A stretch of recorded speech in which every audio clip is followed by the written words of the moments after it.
Hi guys, this is Brittany. This is my discussion video for our current events project.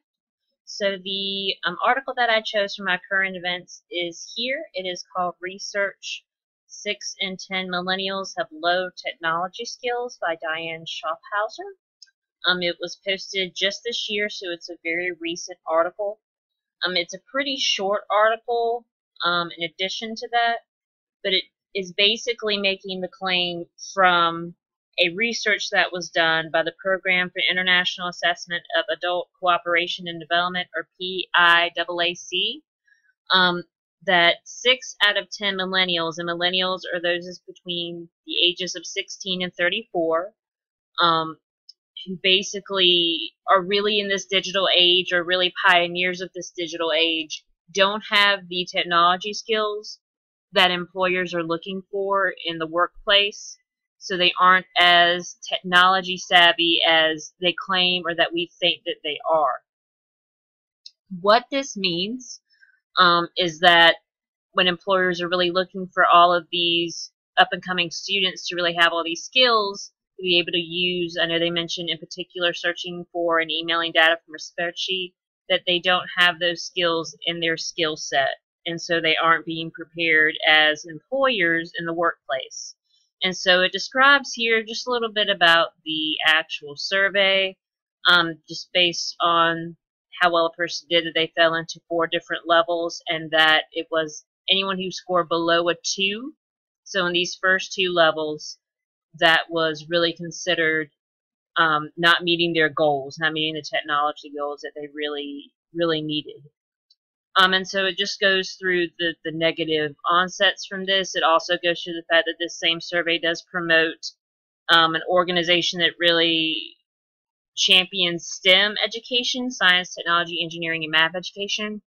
And so they kind of have a dog in the fight, so to speak, as far as the survey goes. Now I will open up, if I can find here, the actual web page, because I do want to make a note of it for the opinion piece, because as this mentions, it's really a worldwide survey. The time that the article claims that this was published was in 2012. And yet I found when I went on here that between the years 2008 and 2013, all of these countries were in the first round, so to speak, of the surveys, which I found to be extremely interesting. So definitely not trying to argue here that it couldn't have been 2012, but it does make me ask, were all of the surveys administered in 2012, or were they administered since 2008? Just what that range is. There are just really more questions with this survey than there is really valid data. And I talk a bit more in my paper about data that does support the fact that we do have students who learn more about the technology skills in the classroom than they do just with their social interaction. Because I mean, when you're growing up as a student, you're not tinkering around with Excel. You're going to be on social media. You're going to be on places that you find fun. So really, that only place you get experience, or where most people get experience from, is in the classroom for these really kind of employee-seeking skills.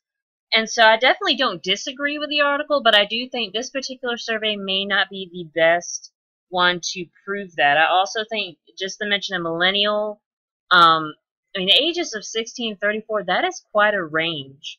Not only that, I mean, they have the range of the scores between 0 and 500. That averages out, if we're talking about 4 levels, to be 125 points apiece. So that's a lot of variety there. But it's also important to note, because in the main elements of the survey, it is not a short survey whatsoever. I'm going to show this to you guys really quickly. But the background questionnaire by itself, this isn't even taking into account all of the other material, and I'm going to go really super fast because it's literally 118 pages in PDF. So it's huge. And that is the background questionnaire. So, I mean, you just imagine a person sitting there taking it, and again, internationally, we don't get the figures just for American students, which is what Schaffhauser really kind of speaks to. So there are just a lot of questions for me with this article. But like I said, I did find research that was supportive of the fact that we do have students with low technology skills that would be effective in the workplace, so workplace skills. So I do agree with that point.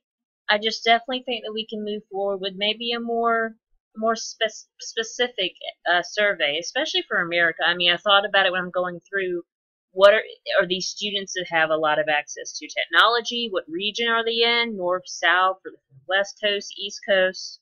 Um, what financial background are they from? And the sad thing is that all of these questions, I really kind of took the time to kind of look through these in more detail for these background questions, but they're in here.